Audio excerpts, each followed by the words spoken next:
விதைப்பும் அறுப்புமே பூமியின் மீதினில் மாறி மாறி வரும்.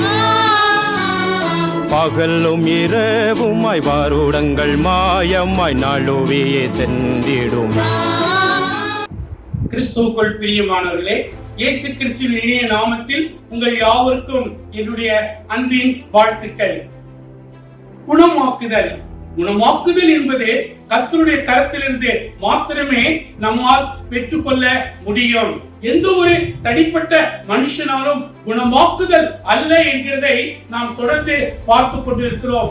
9வது பகுதியை பார்த்த நாம் இப்போது இந்த 10வது பாவத்தை பார்க்கும்படியாக ஆண்டவர் நம்ம கொடுத்த மகா பெரிய கிருபைக்காக கர்த்தரை நன்றியோடு ஸ்தோத்திரிக்கிறேன். கர்த்தர் நல்லவர், அவருடைய கிருபை என்று உள்ளது என்று சொல்லி நாம் ஒவ்வொரு நாளும் அவரை துதிக்க, அவரை ஸ்தோத்திரிக்க நம்ம கொடுத்திருக்கிற பெரிய சுகத்திற்காக, பெரிய பலத்திற்காக கர்த்தரை ஒவ்வொரு நாள் காலையிலும் எழுந்து, ஆண்டவரே இன்றைக்கு நீர் எனக்கு கொடுத்த நல்ல சுகத்திற்காக நான் கர்த்தரை நன்றியோடு ஸ்தோத்திரிக்கிறேன் என்கிற காரியத்தோடு நாம் ஆரம்பிப்போம் என்று சொல்லி சொன்னால், சரீரத்திலே வியாதியை உன்னிலிருந்து நான் விலக்குவேன் என்று அவர் நமக்கு மறு உத்தரவு கொடுக்கக்கூடியவராக இருக்கிறார்.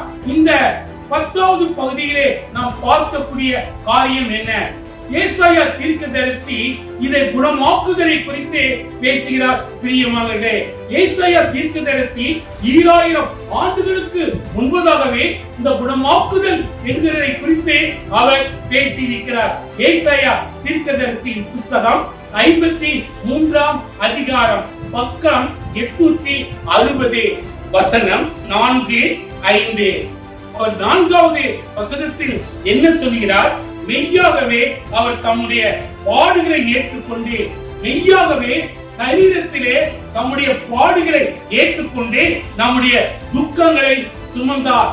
நமக்கு வரக்கூடிய வியாதிகளையும் அவர் சுமந்தார், துக்கத்தையும் அவர் சுமந்தார், அவருடைய பாடுகளையும் அவர் ஏற்றுக்கொண்டார் என்று சொல்லி நாம் பார்க்கிறோம். நாமோ அவர் தேவனால் அடிக்கப்பட்டு, பாதிக்கப்பட்டு, சிறுமைப்பட்டவர் என்று எண்ணினோம்.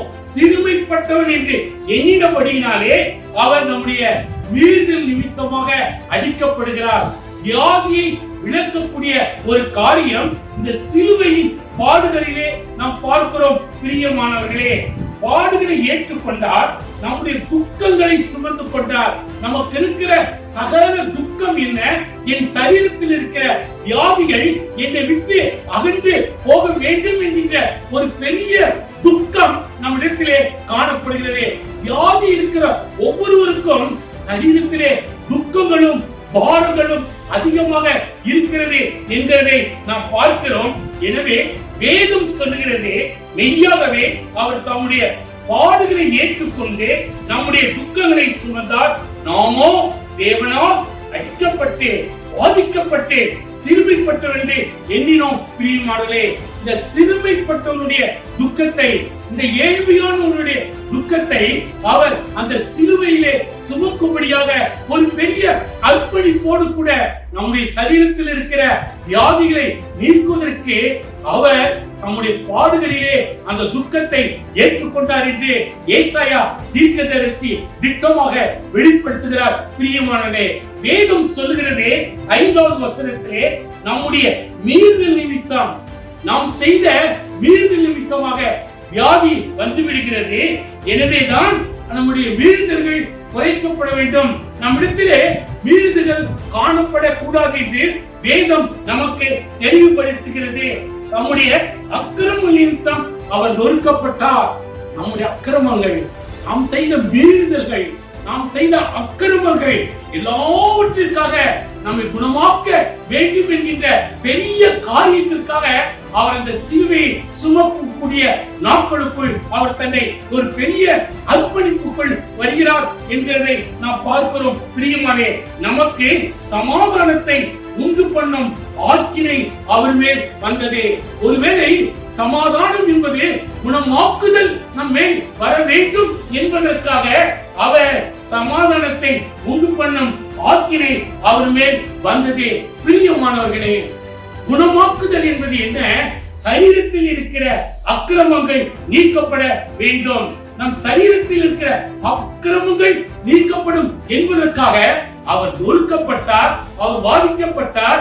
எனவேதான் அவருடைய தழும்புகளால் நாம் குணமாகிறோம். எந்த ஒரு தனிப்பட்ட மனுஷனுடைய தழும்புகளால் நாம் குணத்தை பெற்றுக்கொள்ள முடியாது. வேதம் சொல்கிறது, சமாதானத்தை உண்டு பண்ணும் ஆக்கினை அவர் மேல் வந்தது, அவருடைய தழும்புகளால் குணமாகிறோம். அவருடைய தழும்பு என்ன? காயங்களை கொண்ட அவருடைய தழும்புகளால் மாத்திரமே குணமாக்க முடியுமே தவிர எந்த ஒரு தனிப்பட்ட மனுஷனாலும் எந்த தனிப்பட்ட ஊழியக்காரராலும், ஒருவேளை ஊழியக்காரர்கள் ஜெபிக்கலாம், ஆனாலும் அவர்கள் மூலமாக கிறிஸ்து நமக்குள் ஆளுகை செய்யப்பட வேண்டும் என்கின்ற ஒரு பெரிய நோக்கத்தோடு நாம் ஊழியக்காரரை அணுகிறோம் பிரியமானவே. ஆனால் வேதம் சொல்கிறது, நீ என்னை நோக்கி கூப்பிடு, அப்பொழுது நான் உன்னை விடுவிப்பேன். உன் சரீரத்தில் இருக்கிற வியாதியை உன்னிலிருந்து நான் விலக்குவேன் என்று ஆண்டவராகிய இயேசு கிறிஸ்து சொல்லுகிறார். அடுத்தபடியாக நாம் பார்க்கக்கூடிய காரியங்கள் என்ன? ஏசாயா தீர்க்கதரிசியின் புஸ்தகம் 57ஆம் அதிகாரம் 57 பக்கம் 864 18வது வசனத்தை நாம் பார்க்க போகிறோம். அவர்கள் வழிகளை நான் பார்த்து அவர்களை குணமாக்குவேன், அவர்களை நடத்தி திரும்பவும் அவர்களிலே துக்கப்படுகிறவர்களுக்கு ஆறுதல் அளிப்பேன். விசேஷ விதத்தில் ஆறுதல் அளிப்பேன். உன் சரீரத்தில் இருக்கிற வியாதிகளை, வழிகளை நான் பார்த்து அவர்களை குணமாக்குவேன் என்று சொல்லுகிறார். வேதம் சொல்லுகிறது, அவர்களை குணமாக்குவதற்குரியவராய் இருக்கிறார். அதோடு மாத்திரமல்ல, அவர்களை நடத்தி திரும்பவும் அவர்களில் துக்கப்படுகிறவர்களுக்கு ஆறுதல் அளிப்பேன். ஆறுதல் பிரியமானவர்களே, நமக்கு ஒரு பெரிய ஆறுதல். ஆண்டவராகிய இயேசு கிறிஸ்து சரீரத்தில் இருக்கிற வியாதிகளை நீக்கி நமக்கு ஒரு பெரிய ஆறுதலை கொடுக்கக்கூடியவராக, ஒரு பெரிய சமாதானத்தை கொடுக்கக்கூடியவராக உன்னை குணமாக்குவேன் என்று சொல்கிறார். 18வது வசனத்திலே, அவர்கள் வழிகளை நான் பார்த்து அவர்களை குணமாக்குவேன். உன்னையும் என்னையும் குணமாக்குவதற்கு அவர் சர்வ வல்லமையுள்ள தேவனாய் இருக்கிறார். எனவே இந்த குணமாக்குதல் என்கின்ற பகுதியை பார்க்க ஆண்டவர் நமக்கு கொடுத்த கிருபைக்காக கர்த்தரை நன்றியோடு ஸ்தோத்திரிக்கிறேன். ஜெபம். கிருபை நிறைந்த எங்கள் நல்ல ஆண்டவரே, இந்த 10வது பகுதியை பார்க்க நீர் எங்களுக்கு கொடுத்த மகா பெரிய கிருபைக்காக நன்றியோடு உம்மை ஸ்தோத்திரிக்கிறோம். கர்த்தர் நல்லவர், அவருடைய கிருபை எங்கு உள்ளது என்று ஒவ்வொரு நாளும் உம்மை துதிக்க ஸ்தோத்திரிக்க நீர் கொடுத்த கிருபைக்காக நன்றியோடு உம்மை ஸ்தோத்திரிக்கிறோம். ஆண்டவரே, அவருடைய தழும்புகளால் நீங்கள் குணமாவீர்கள், அவருடைய தழும்புகளால் நீங்கள் குணமாவீர்கள் என்று ஏசாயா தீர்க்கதரிசியினால் சொல்லப்பட்ட வார்த்தை நிறைவேற்றப்படுவதற்காக நாங்கள் கர்த்தரை நன்றியோடு ஸ்தோத்திரிக்கிறோம். ஆண்டவரே, வியாதி நிமித்தமாக இருக்கிற ஒவ்வொருவரையும் ஆண்டவரே காயப்பட்ட தழும்புகளால் அவர்கள் குணமாக வேண்டும் என்று சொல்லி நாங்கள் செபிக்கிறோம். அப்பா, படுக்கையில் படுத்திருக்கிறவர்கள் ஆண்டவரே, அந்த காயப்பட்ட தழும்புகளை அவர்கள் மீது வைத்து அவளை ஆசீர்வதித்து குணமாக்க வேண்டும் என்று இயேசுவின் மூலம் கேட்கிறோம் எங்கள் நல்ல பிதாவே, ஆமென்.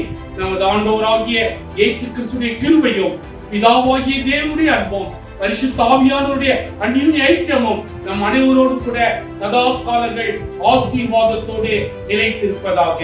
ஆமென்.